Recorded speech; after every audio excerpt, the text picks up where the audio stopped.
Joining us now over Zoom is former BYU quarterback and standout Riley Nelson. He's the current BYU football radio analyst alongside the voice of the Cougars, Greg Wrubell, and he's ready to talk BYU at Utah State. But not before we address the fact that Notre Dame is back on the schedule. BYU is going to take on the Fighting Irish in Las Vegas at Allegiant Stadium on October 8th of 2022. Riley, it essentially finalizes the 2022 schedule. So how do you feel about the entirety of that rundown now that Notre Dame is in the mix in October? I love it. I feel how I feel about this schedule coming into the season. Now, what you kind of need, what we're experiencing here in the 2021 season is the teams on the schedule have to do their part, right? And BYU's doing their part in that they're beating them. They're 4-0, but those teams have underperformed, so it's hurting the strength of schedule. I feel as optimistic going into the 2022 schedule as I do about the 2021. As far as the strength of schedule, and if BYU does their part, that schedule should hold up to put BYU in a position for some notoriety and some postseason or bowl season success. And to have Notre Dame on there, I think, is the perfect capstone on what was a very strong schedule. What was the best and worst part of playing at Notre Dame in 2012? Oh, man. Worst part, obviously, was that we had our chances to win and didn't. We got down into the red zone in the fourth quarter, down 3. We had a missed opportunity at a touchdown, and then we missed a field goal to tie it. And even just the nature of how they even got up on us anyway. Our defense was playing great. Offense was playing good, not great. Obviously, we lost 17-14, so we didn't put a ton of points, but we were controlling the ball. We were putting together long drives. Keeping their offense off the field and how they – anyway, Jeremy, you're getting me – I'm going to give you a whole recap here, so I better stop myself. The best part was obviously, growing up as a football fan, watching Rudy as a rite of passage and to actually realize, it's not just a movie set, it's a real place with real people and a real team. To be able to be at one of the – because not every college player gets that experience to say that they went into South Bend and were able to compete against Notre Dame. And so to be able to have that as an experience for the rest of their life is probably the best part. All right, let's talk rivalry football. Friday night at Maverick Stadium under the lights in Logan, Riley. Have you been there before, Riley? Have you been to that stadium? Once or twice. Yeah. You understand the rivalry dynamic between the Cougars and Aggies probably better than most people in the world. What is it that makes this rivalry unique, let's say, compared to BYU's rivalry with Utah? Well, I think what makes it unique is where – and this adds – it adds a different element of it, where Utah and BYU has always been seen as maybe twin brothers or like peers, right? They're two competitors who have always been viewed as the same level. Now, Utah's tried to separate themselves and say now that they're in the P5 conference, they're not. But obviously, there was a few years there where that was they had that P5 distinction. BYU doesn't no longer, so it's back on a level playing field.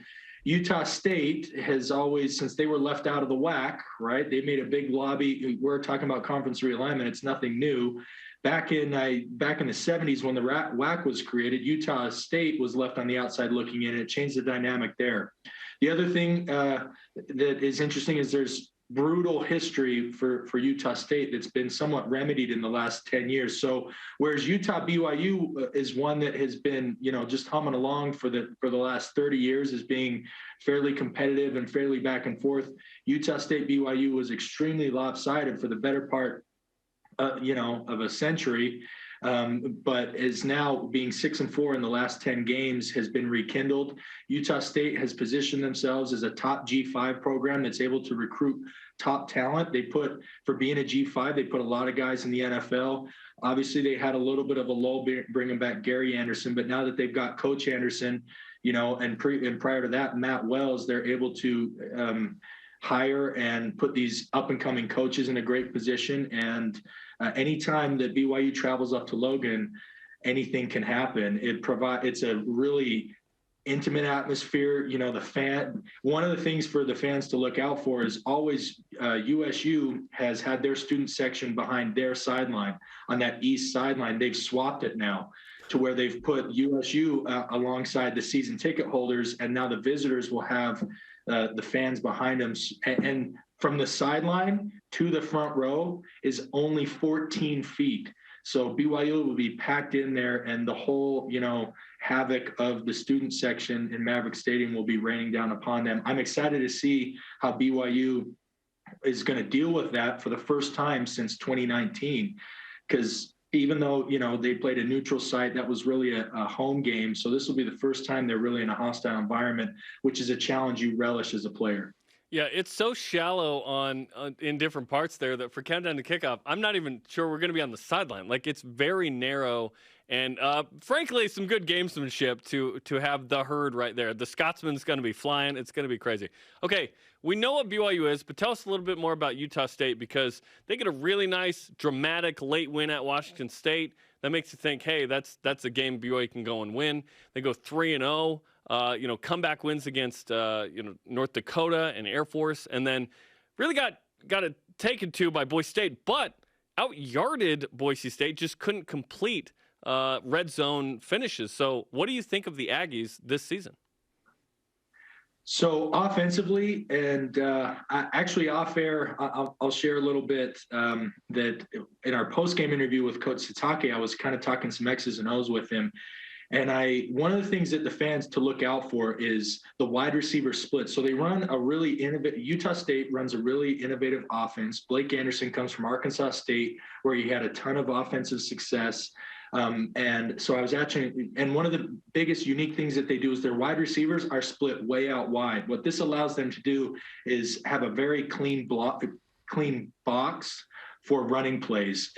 You don't have these players that can split the difference between covering a receiver and helping on the run. Most of the time, their closest receivers are outside the numbers, where most of the time you'll maybe see a receiver get to the top of the numbers. Utah State has one receiver on the numbers and one receiver even outside. And that allows them to do a couple of things. Allows them to do some interesting thing in attacking the middle of the field and attacking vertically on the edge. But everything starts with the run with them. They've used tempo. How they got back into that Air Force and eventually came back and won that Air Force game was using tempo in the run game to move the ball. So they are explosive offensively. I'll be interested to see how BYU handles that, especially coming off of a performance that, while it was good enough, post-game, nobody really was happy with against South Florida. So that'll pose a unique challenge defensively. It seems like they cycle these guys through. It was Woodward, it was Nick Vigil prior, even back when I was playing, it was Bobby Wagner. They've got another tremendous middle linebacker and a kid named Justin Rice, who's a transfer from Fresno, who leads the Mountain West in tackles. He's one of the top tacklers and playmakers in the country. He's got forced fumbles. He's got an interception. He's really the heart and soul of that defense. They are going to be Utah State will be undersized compared to BYU's front five up front. So we'll see how they meet that challenge. But I think Utah State's blueprint for BYU will be to do what they weren't able to do against Boise, and that's finish drives and do their best to keep the ball away through racking up yards through the ground and the air with a unique set of formations and plays. Former BYU quarterback, current radio analyst Riley Nelson with us on BYU Sports Nation. The biggest question mark for BYU going into Logan is obviously who's going to start at quarterback. Is it going to be Jaren Hall? Will he be healthy enough? Or does Baylor Romney, after a very solid performance against USF, 300-plus yards, 20 of 25 passing, 3 touchdowns, no turnovers, does he get the nod in Logan? But let's take that question one step further, Riley. Does it even matter for BYU right now who starts at quarterback in Logan in terms of their ability to win this game?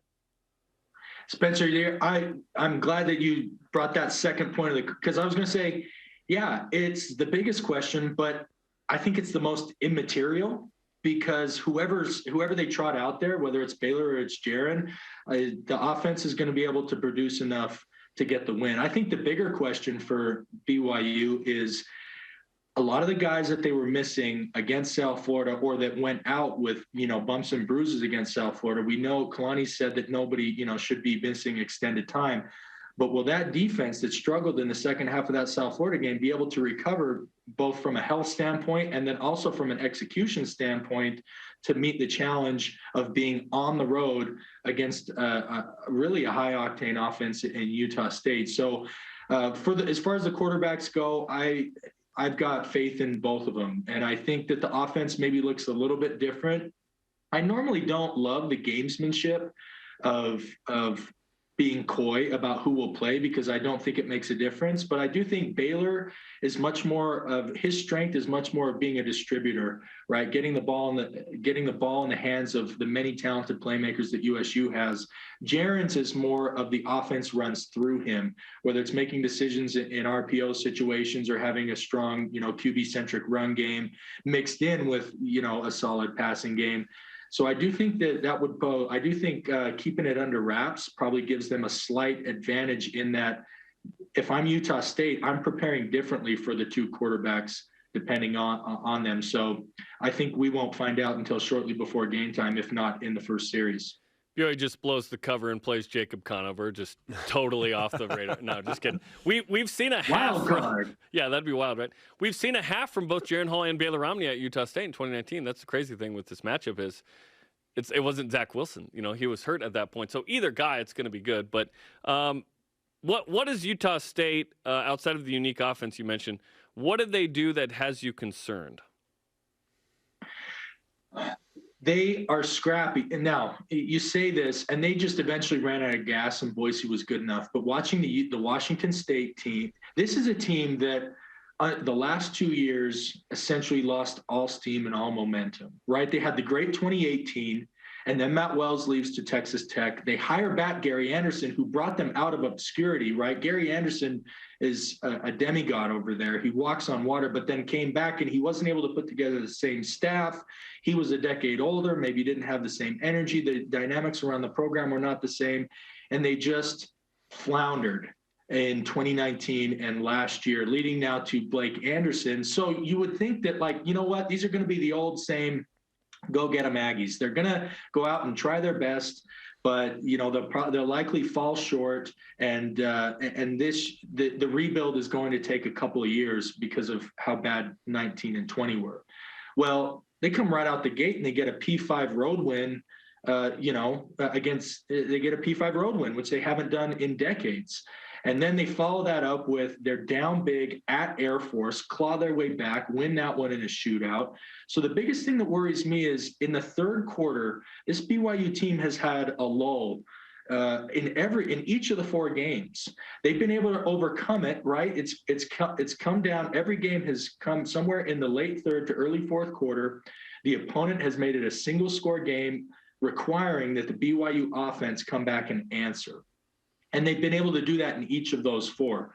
Being that it's on the road, being that it's a hostile environment, and being that Utah State has already been in situations where they have not only clawed their way back, but finished the job with comeback wins on the road, that is what worries me most, is that this team believes that even if they're down and they get in a dogfight, if it's close in the second half, they're going to believe that they can finish the job.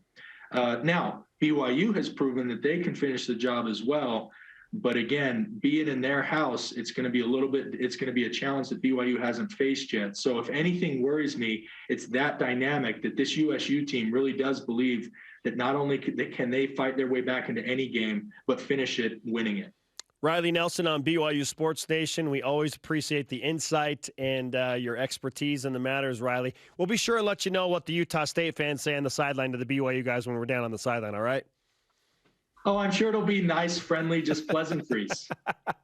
We look forward to it. If it's not, let me know. I know some people up there I can talk. We can whip them in shape. Great stuff. All right, Riley, we'll see you in Logan. Thanks.